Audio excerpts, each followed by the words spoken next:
So I was gearing up to, review Final Destination Bloodlines because I actually enjoyed it. I thought it was way better than I anticipated it being. And, even though I didn't really like the whole premonition of a premonition concept, I did like the idea that through all these other Final Destination movies, death was also taking out a multitude of families from like the 50s or like 60s or whatever. Like, that was cool because it just shows that, like, death don't take a break and death ain't never on holiday. But then I went and saw Lilo and Stitch, and man, that movie was so awesome. I mean, Lilo and Stitch is definitely one of my favorite animated movies, but it was just done so well in live action, and that is how you do a live action movie. You don't add any nonsense, wokeness, whatever in it, or try to modernize it to the point where it's not even what it was originally. You just be as faithful as you can and just make the movie. And not to mention that the director, Dean Fleischer Camp, I mean, this is like his technically, like, I guess his directorial debut, because he's only made like shorts, and he made that Marcel the Shell movie, and I guess he did. Okay, so I guess this would be like his directorial big debut, of a well-known IP, because it is a remake. It's just a live action remake. But, we've been doing these now for Disney for years, and it's getting old. I'm pretty sure How to Train Your Dragon will be good, because fucking who doesn't like dragons? Rain of Fire was an epic movie. This is going to be Rain of Fire for kids. Though if you haven't seen Rain of Fire, you need to watch Rain of Fire.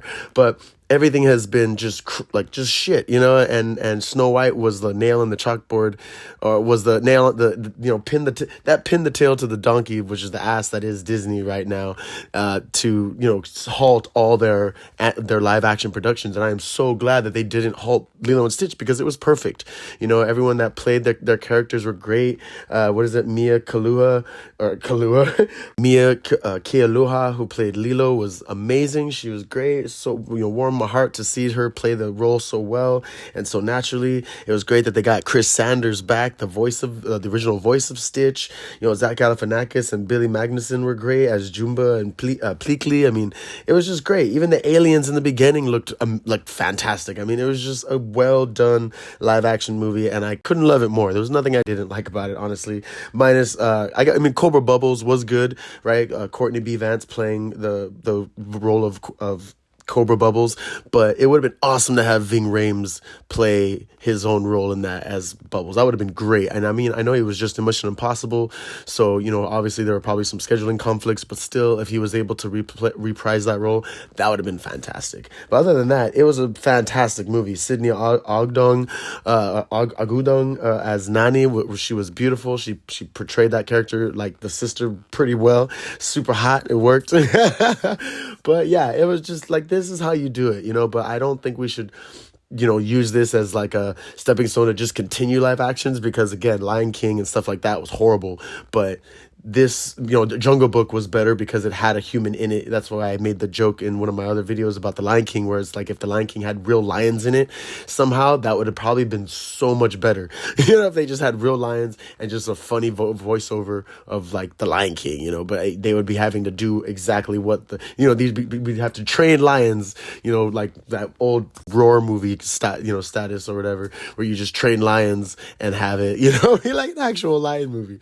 But I don't think we should use Lilo and Stitch to just start making more live actions. Just maybe definitely pull the brakes after How to Train Your Dragon, and then just start making fresh things, because it's not about the acting, and it's not about bringing things to live action per se. It's just that you're acting off of someone else's talent and craftsmanship. These animated films that, by Disney, however new they are, even like something like Treasure Planet. You can make a live action Treasure Planet, but it'll just be another space movie, because we've already had them. But the people that made that movie and that made the animation and the story and everything that came up with it, that's their idea. If you're gonna remake that, you can't just change it and modernize it or bastardize it. It has to be faithful and to what the work was. Which is why Snow White failed, which is why so many of these other live actions just weren't good, because they weren't what it actually was.